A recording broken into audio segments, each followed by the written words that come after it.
The night rain hammered the old tin roof of Daniel's worn, down countryside house, a lonely cabin perched at the edge of a forest road. The sound echoed in the silence, mixing with the occasional crackle from the fireplace. Inside, Daniel sat on the couch, staring blankly at the flickering flames as thunder rolled across the distance. The clock ticked past midnight. He rubbed his temples, exhaustion heavy in his eyes. But not from work. From life itself. He had been a single father for 5 years now, raising his little daughter, Emma, after his wife passed away during childbirth.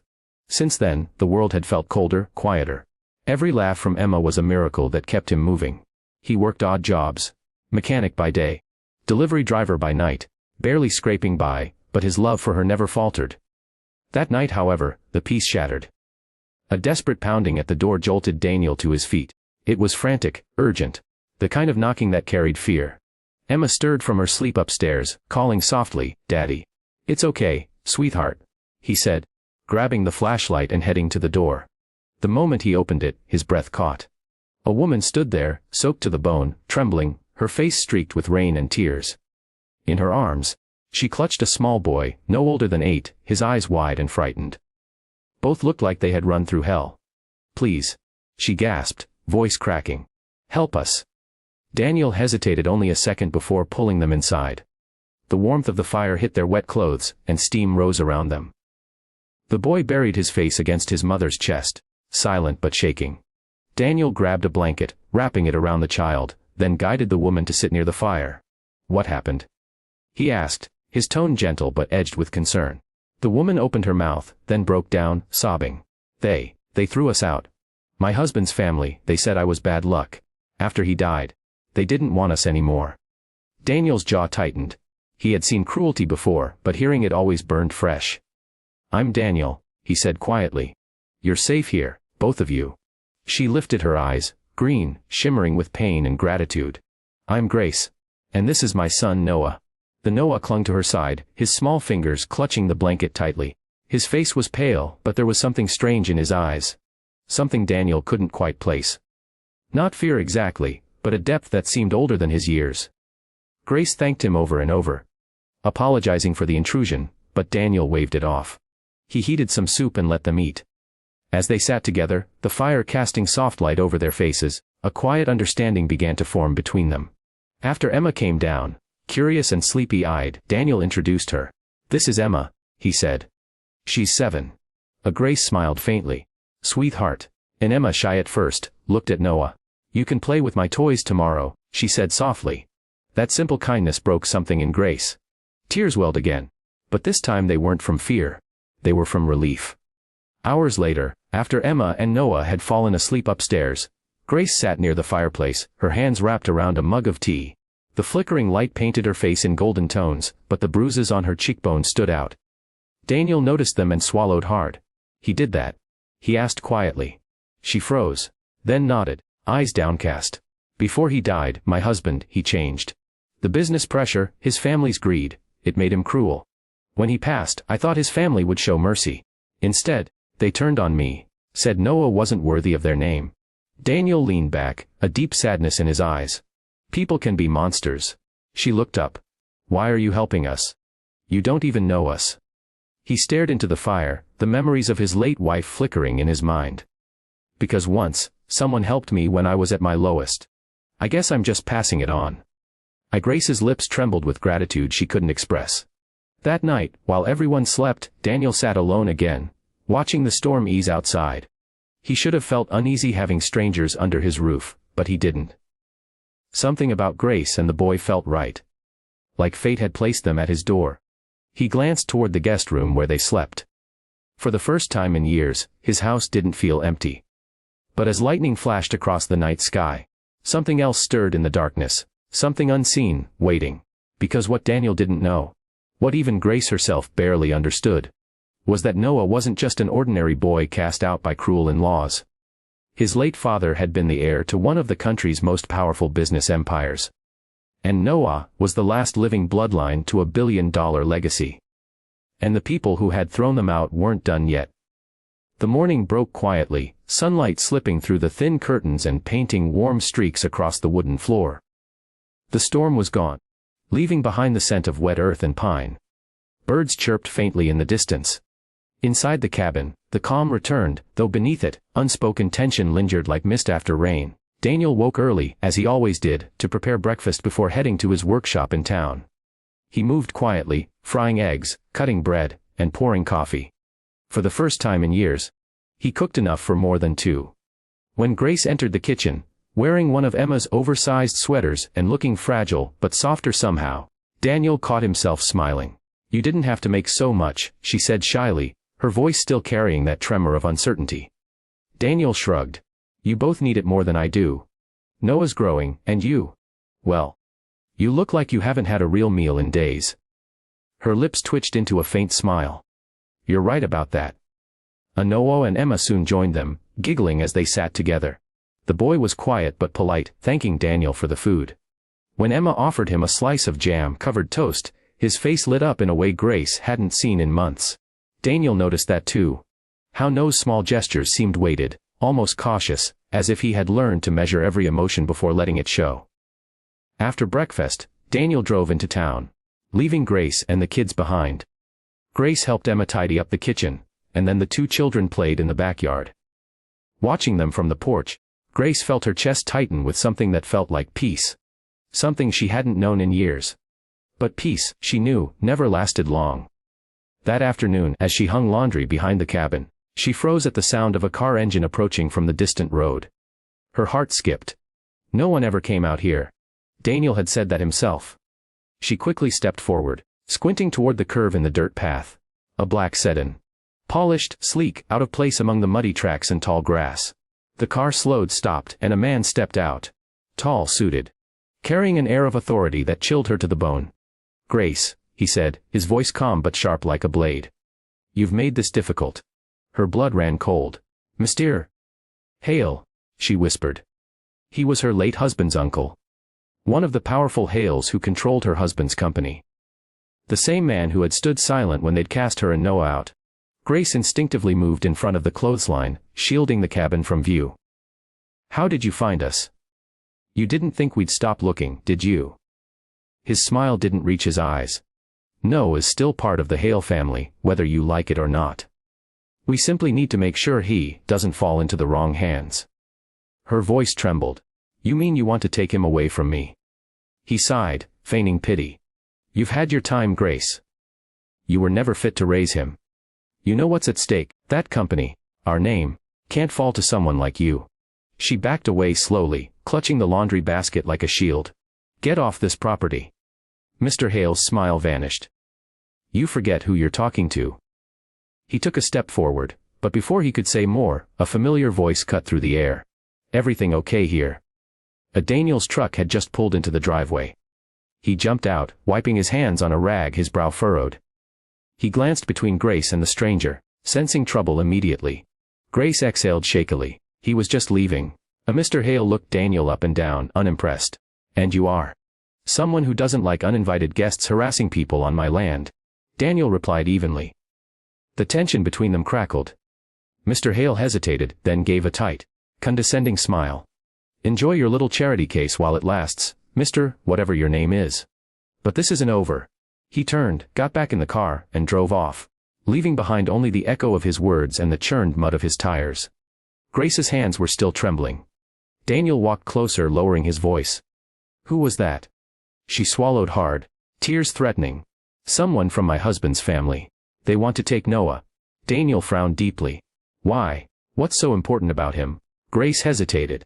For a moment, the truth hovered on her tongue. But then she looked toward the window, where Noah and Emma watched from inside, their faces pressed against the glass. She wouldn't drag Daniel into that world. Not yet. "It's complicated," she whispered. "They just can't stand losing control." Daniel didn't believe her fully, but he let it go. "You're safe here," he said quietly. "No one's taking that boy."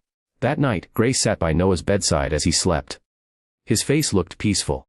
But when she brushed his hair back, she saw the faint resemblance to his father. The sharp jawline, the same deep eyes. He was the image of the man she once loved before power had corrupted him. She whispered softly, "You'll have a better life, my love. I promise you that." Outside, Daniel sat on the porch with a mug of coffee, staring into the distance where the black sedan had vanished. Something about that man's words gnawed at him. He wasn't just family. He was something more dangerous. Daniel didn't know it yet, but by taking Grace and Noah in, he hadn't just opened his home. He had stepped straight into a world of wealth, betrayal, and power far beyond his imagination. And soon, that world was going to come knocking again, harder than before. Over the next few weeks, life at the cabin slowly found a rhythm, one that almost felt like a family. Daniel noticed how Grace began to smile more, how her laughter, soft and genuine, mingled with Emma's in the mornings. Noah, too, started to come out of his shell. He was intelligent beyond his years, quiet but observant.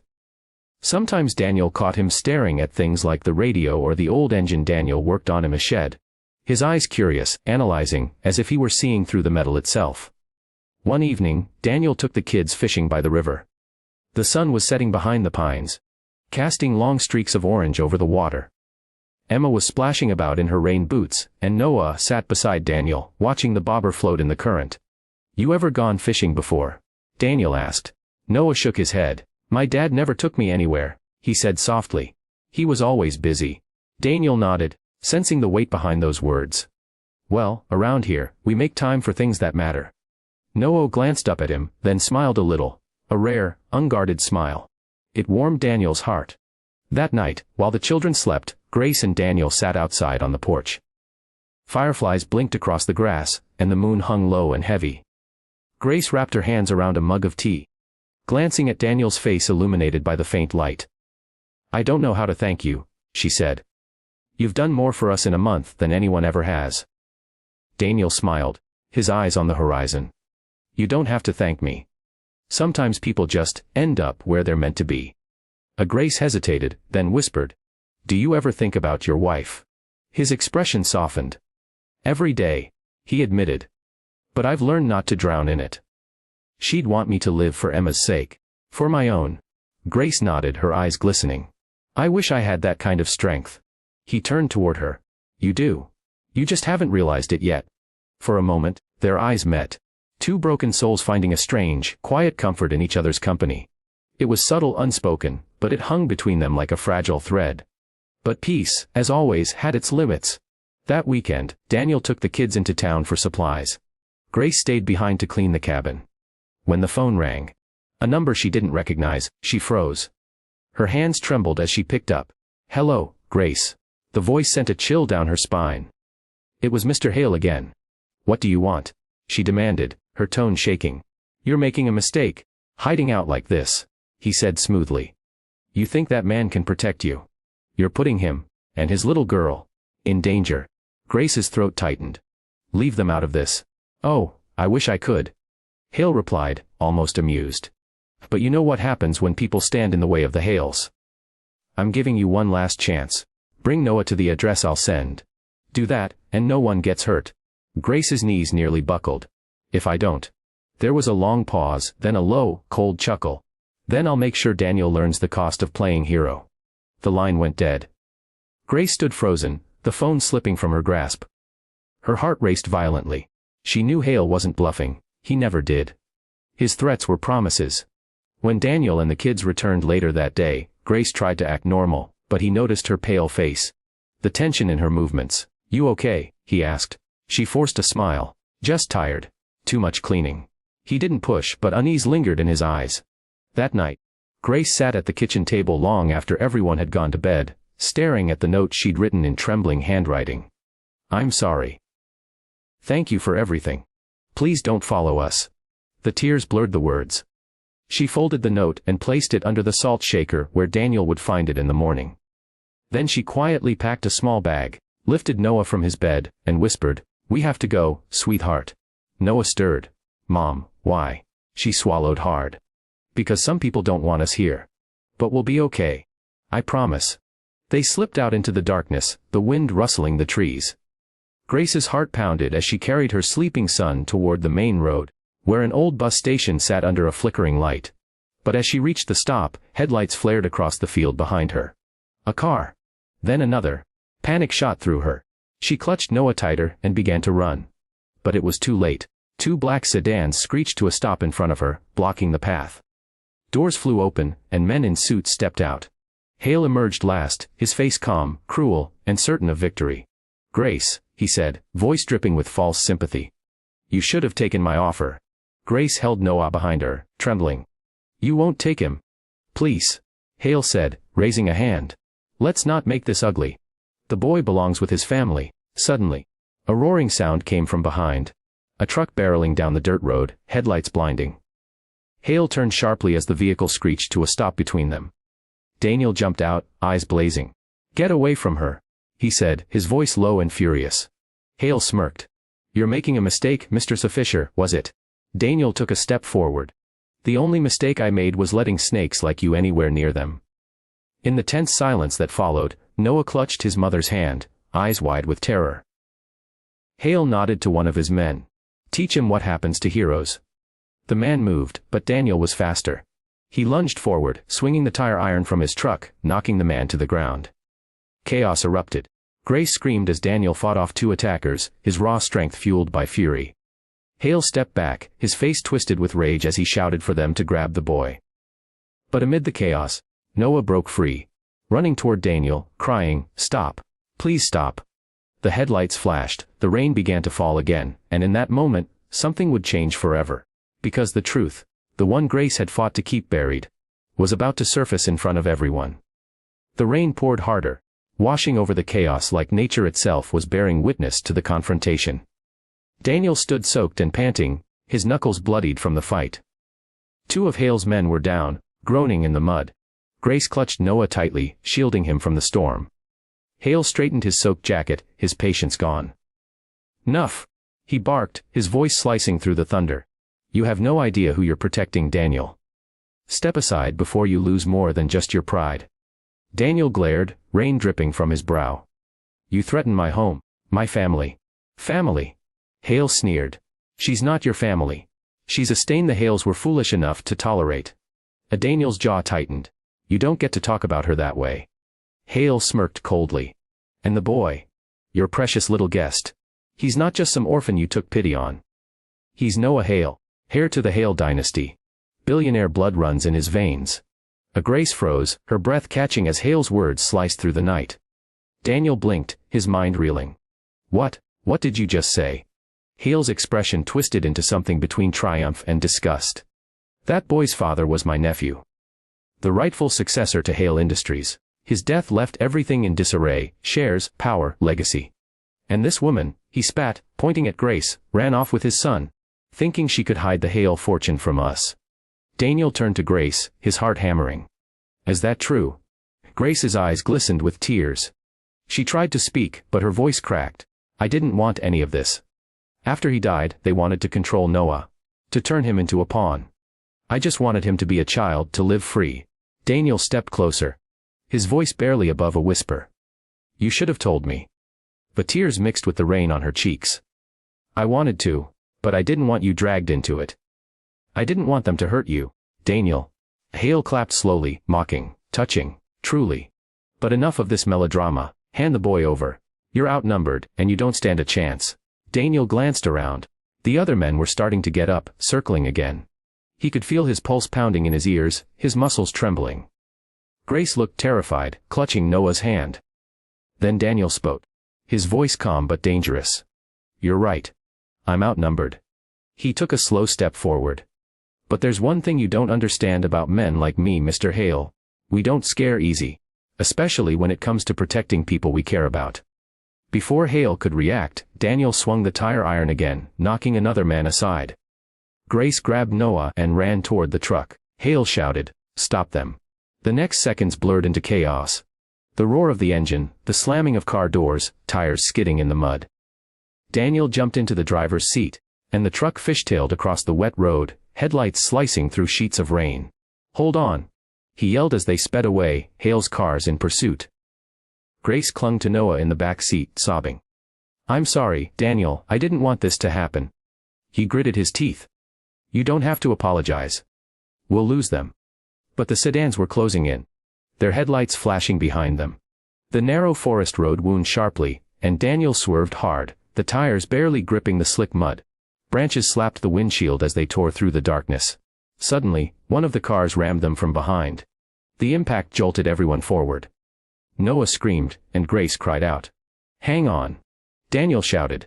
He yanked the steering wheel, sending the truck veering off onto a hidden dirt trail that cut through the trees. The sedans overshot the turn, their brakes screeching as Daniel's truck disappeared into the dense forest. He drove until the road turned into gravel, then finally stopped, breathing hard. The forest surrounded them, silent except for the pounding rain. Grace was shaking. "Daniel, they'll find us." He looked at her, rainwater dripping from his hair. "Not tonight, they won't." He stepped out, checking the road. The tracks were already washing away in the rain. Noah clung to his mother, whispering, "Mom, I'm scared." She kissed his forehead, trying to stay strong. "It's okay, baby. It's okay." When Daniel got back in, his voice softened. "We'll head to an old ranger station I know. Abandoned years ago. We can rest there till morning." The drive was silent. Noah eventually fell asleep in his mother's arms, exhaustion overtaking fear. Grace looked at Daniel's face in the dim dashboard light. His jaw clenched, eyes focused, every muscle tense. "You didn't have to do this for us," she whispered. He kept his eyes on the road. "Yes, I did." Grace felt tears spill again, quiet this time. Tears not of fear, but gratitude. "I don't know how I'll ever repay you." Daniel glanced at her, a faint, wary smile touching his lips. "Just stay alive. That's enough." By the time they reached the ranger station, dawn was breaking, a pale, cold light filtering through the mist. The building stood crooked and old, but it would do. Daniel checked inside, then helped Grace carry Noah to a cot. As the boy slept, Grace sat beside him, staring out the cracked window. "They won't stop," she murmured. "As long as Noah exists, they'll chase us." Daniel leaned against the wall, crossing his arms. "Then we'll make them regret ever coming after him." For a long moment, their eyes met again. No words, just the shared weight of what they were facing. But far away, on the other side of town, Hale sat in the back seat of his car, his face shadowed in fury. "Find them," he told his driver coldly. "No matter what it takes." The hunt wasn't over. It had just begun. Morning crept into the forest with a heavy stillness. Mist clung to the treetops, and the air was thick with the damp scent of pine and soil. Inside the old ranger station, the world felt frozen in time. Dust, covered maps on the wall, broken lanterns, the echo of a place long forgotten. Daniel sat by the window, his rifle across his knees, eyes scanning the forest. He hadn't slept. Every sound, the creak of branches, the drip of rainwater from the roof, kept him on edge. He wasn't just fighting for his life anymore. He was fighting for theirs. Behind him, Grace stirred awake on the cot beside Noah. The boy was still sleeping, his small hand curled against her arm. She looked exhausted, dark circles under her eyes, her face pale, but there was something new in her expression. Determination. "Did you sleep at all?" she asked softly. Daniel shook his head. "Couldn't. Don't know how far behind they are." Grace stood, wrapping her shawl tightly. "They'll never stop, Daniel. The Hales have money, people, reach. They'll track us no matter where we go." Daniel turned from the window, his eyes fierce. "Then maybe it's time we stop running." Grace blinked. "What do you mean?" He stood, pacing slowly. "I've dealt with men like Hale before. Not rich like him, but bullies all the same. They feed on fear. They expect people to break. But if you stand your ground, they lose control." Grace shook her head, tears threatening. "You don't understand. This isn't some local thug. Hale owns judges, police, everything. He could crush us with a phone call." Daniel's jaw tightened. "Maybe. But not if the truth gets out first." Her brows furrowed. "What truth?" He looked toward Noah, sleeping peacefully. "If he's really the heir, that means Hale's after his inheritance. That's why he's desperate. If we can prove what he's done, how he's been trying to steal the boy's future, people will turn on him." Grace stared at him, her heart racing. "You want to expose him? That could get us killed." "Maybe," Daniel said quietly, "but it might also save Noah." Silence hung heavy in the room. Grace looked down at her son's sleeping face. He had his father's features, but his spirit was different. Gentle, thoughtful, untainted by greed. She brushed a hand over his hair and whispered, "I just wanted him to live free of all this." Daniel's voice softened. "He still can. But running forever isn't freedom." Before Grace could reply, the sound of crunching gravel outside froze them both. Daniel's instincts kicked in. He grabbed the rifle and motioned for Grace to stay quiet. Through the broken window, he saw two black SUVs crawling up the old trail, engines rumbling low. "They found us," he muttered. Grace's pulse surged. Daniel, take Noah, he said quickly. Go out the back. There's an old footpath that leads down to the creek. Follow it south till you see the bridge. Her hands trembled. What about you? I'll buy you time. Daniel, no. He turned, his expression steady, almost calm. Grace, please. Go. A tears welled in her eyes as she nodded. She shook Noah awake. Baby, we have to go, okay? Noah rubbed his eyes, confused. But when he saw Daniel loading the rifle, he understood something bad was happening. Eyes at them again. Grace forced a smile. It's okay. We just need to move fast. Daniel kissed Emma's photo that he kept in his wallet, tucked it into his pocket, and took a deep breath. Then he slipped outside through the side door, vanishing into the trees. The SUV stopped in front of the ranger station. Doors slammed. Hale stepped out first, flanked by 4 men. His face was pale with fury. Fan out, he ordered. Bring me the boy. The woman and the farmer are expendable. Daniel moved silently through the brush, circling behind them like a shadow. The rain had stopped, but the forest dripped with lingering droplets. He waited until one guard passed close, then swung the butt of the rifle into his ribs, sending him crumpling silently. Another turned at the noise, but Daniel was already gone. Inside, Grace guided Noah through the back window. Stay low, she whispered. Don't look back. Noah hesitated. What about Daniel? Grace's voice trembled. He'll find us. He always does. They slipped into the woods, their footsteps muffled by the wet earth. Behind them, gunfire suddenly cracked through the stillness. Grace gasped, clutching Noah's hand tighter. Birds scattered into the air as more shots rang out. Her heart hammered, but she didn't stop. She couldn't. Meanwhile, Daniel fought like a man possessed. He ducked behind a fallen log, returning fire as one of Hale's men shouted orders. He wasn't trained for this, just a mechanic with grit. But adrenaline and love gave him strength. Finally, silence. Smoke rose from the clearing. 2 men down, 1 fled. Only Hale remained standing by his SUV, his face twisted in rage. You can't protect them forever. Hale shouted. He's a Hale, whether you like it or not. Daniel stepped out from behind a tree, rifle lowered but steady. Maybe. But he deserves a better name than yours. Hale's lips curled into a cold grin. You're going to regret that. Then, without warning, he drew a gun. A single shot cracked through the forest. Grace, halfway across the creek, froze at the sound. She turned sharply, tears flooding her eyes. Daniel, she whispered. Noah looked up at her, his small voice trembling. Mom, is he okay? Grace's chest heaved as she looked back toward the smoke rising through the trees. We have to